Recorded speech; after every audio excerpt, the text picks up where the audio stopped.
O ano começou triste para o esporte local. Na madrugada do dia 15 de janeiro, um ônibus que trazia a equipe do Chavante para Pelotas tombou na BR-392. O veículo caiu de um barranco de cerca de 30 metros de altura. O ídolo Cláudio Milar, o zagueiro Regis e o preparador de goleiros Giovanni Guimarães morreram na tragédia e outras 9 pessoas ficaram feridas. O futebol pelotense voltou a sorrir em agosto. O Pelotas conquistou o vice-campeonato da Segundona e, após 5 anos, retornou à elite do futebol gaúcho. Apesar de ter perdido a final para o Porto Alegre, o Auro Cerulho já havia se classificado na rodada anterior, quando venceu o Rio-Grandense por 3-1.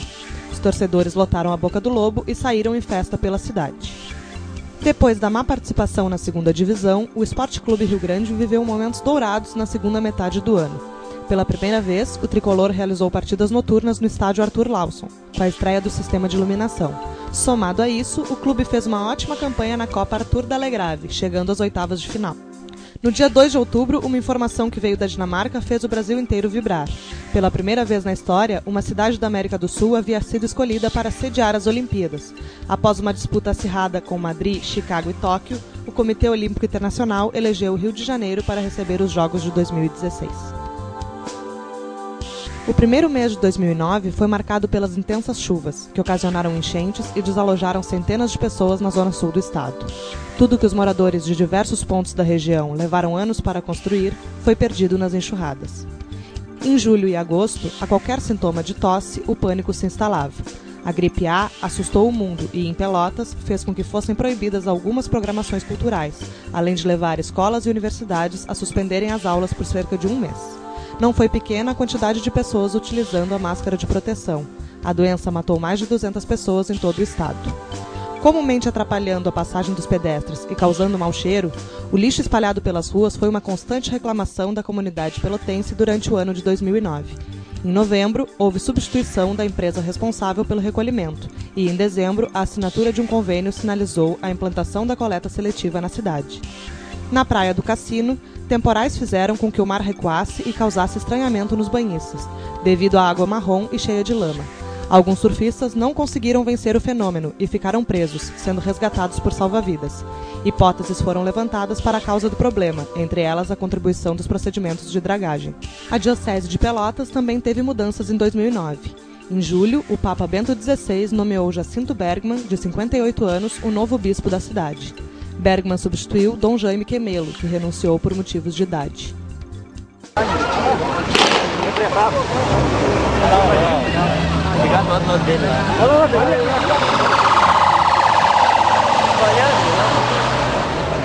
As imagens do tiroteio ocorrido em setembro na rua Tiradentes, na Balsa, ilustram com clareza uma triste realidade, a violência que assustou Pelotas ao longo do ano. 2009 vai entrar para a história como o ano mais violento da década. De janeiro a dezembro, foram mais de 50 assassinatos, mais de 4 mortes violentas por mês. E as investigações constataram outro problema flagrante na cidade, o avanço no consumo de drogas. Os inquéritos apontaram que muitos morreram em decorrência de acerto de contas por causa do tráfico de entorpecentes. A disseminação do crack colocou as polícias em alerta para a principal consequência do aumento de usuários, roubos e furtos para sustentar o vício. Por outro lado, os traficantes sofreram derrotas no ano, devido a apreensões em grandes quantidades. Em agosto, a Polícia Federal entrou em ação e recolheu a maior quantia de 2009. Os agentes conseguiram interceptar uma carga de 30 quilos de crack, que poderiam render 300 mil pedras. Passados 4 meses, a Federal desencadeou uma ação com mais de 100 policiais e prendeu quase 70 pessoas ligadas ao tráfico internacional de drogas. O ano foi de chuvas e perdas na zona rural da região. A safra do arroz foi uma das mais prejudicadas, especialmente pelo mau tempo de novembro, na época do plantio para 2010. Cerca de 1 milhão de toneladas foram perdidas. Por outro lado, foram registrados em 2009 recordes de exportações, viabilizadas pelo crescimento do Porto de Rio Grande. Os produtores de pêssego começaram o ano com menos compradores e mais exigência com relação às frutas. O alívio só veio em outubro, quando a Companhia Nacional de Abastecimento garantiu a compra de todo o excedente. Resta saber qual será a solução para a próxima safra. O debate sobre a questão da reserva legal se tornou acalorado em 2009. De acordo com o decreto do governo federal, 12 milhões de hectares no estado seriam inviabilizados por estar em áreas de preservação ambiental. A averbação desses terrenos, como propriedade do governo, deveria ser feita até dezembro, mas, dada a polêmica, o presidente Lula adiou o prazo para 2010. A cultura esteve em alta durante o ano em Pelotas. O Diário Popular promoveu um circuito cultural em favor da revitalização do Teatro Guarani. Lá se apresentaram artistas como Cleiton Cledir, Caetano Veloso, Glória Menezes e o espetáculo Carmen, da Escola de Ballet de Cléia Ferreira de Souza. Outros shows, como Diana Carolina, deram ainda mais destaque ao projeto. A reforma administrativa proposta pela Prefeitura agradou alguns e desagradou outros. Enquanto gestores defendiam a fusão da Secretaria de Cultura com a de Turismo, Esporte e Lazer, pessoas ligadas ao setor cultural consideraram a extinção da pasta um retrocesso. O estandarte da cultura, feito pelo Grupo TOL, simbolizou a vigília, que ganhou apoios de peso como o de Glória Menezes e Luciano Huck. Em 2009, muitos prédios históricos de Pelotas foram beneficiados pelo programa Monumento. O Grande Hotel, o Casarão 6 e o Mercado Central estão entre as arquiteturas que vêm sendo contempladas pela revitalização de suas estruturas. O ano também foi marcante para a educação local. O IFSU ganhou destaque no Exame Nacional de Desempenho de Estudantes e foi a única instituição gaúcha de ensino público no ranking das melhores, na categoria Centro Universitário do Brasil. O Instituto recebeu mais de 20 milhões de reais do MEC para obras, modernização e expansão da infraestrutura física em 6 unidades. Já a Universidade Federal de Pelotas criou 21 cursos em 2009 com recursos do governo federal. Com verba do Reúne, a revitalização do antigo ângulo foi continuada e novas áreas adquiridas. Enquanto isso, a falta de infraestrutura e de professores em diversas faculdades levou centenas de estudantes às ruas para protestar sobre as condições dos cursos. O Exame Nacional de Ensino Médio deste ano deixou a pauta da educação para entrar na página policial. Às vésperas da prova, em outubro, um jornal de São Paulo revelou que a prova havia vazado. O MEC cancelou o exame, rompeu o contrato com a empresa responsável e gastou milhões para a produção de novos testes, realizados em dezembro. O jornalismo também esteve em pauta em 2009. Em junho, o Supremo Tribunal Federal decidiu derrubar a obrigatoriedade do diploma em curso superior específico para o exercício da profissão. A polêmica decisão repercutiu em todo o país e segue em discussão no Congresso Nacional. Em agosto, uma crise se instalou no Palácio Piratini e trouxe à tona denúncias que envolviam até mesmo a governadora do Rio Grande do Sul.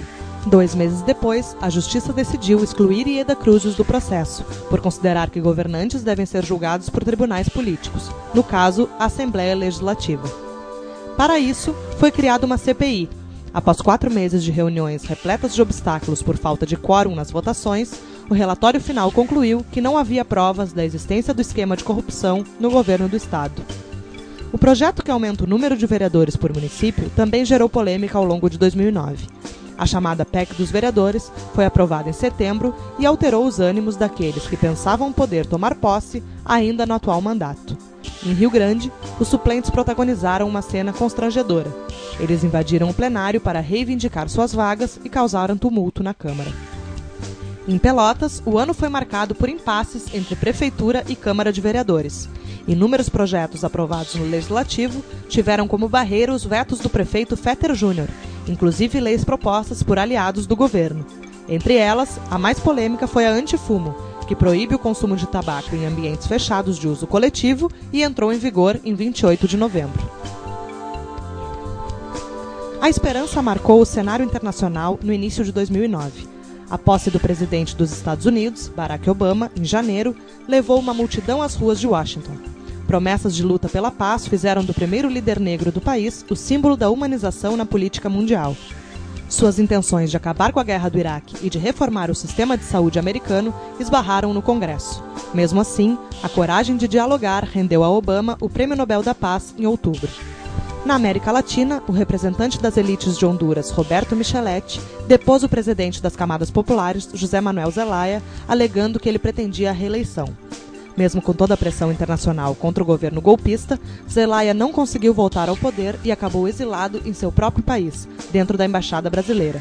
Depois de eleições para escolher um presidente neutro no mês de dezembro, o político ainda tem dificuldades para deixar Honduras com segurança. Em junho, uma notícia marcante abalou o mundo do pop. Devido a uma parada cardiorrespiratória, Michael Jackson deixou os palcos para sempre. A morte do cantor, que estava às vésperas do que seria sua última turnê, abalou o mundo e o seu velório foi um dos eventos mais assistidos do ano. Fãs pelotenses também mostraram sua dor em reportagens do Diário Popular.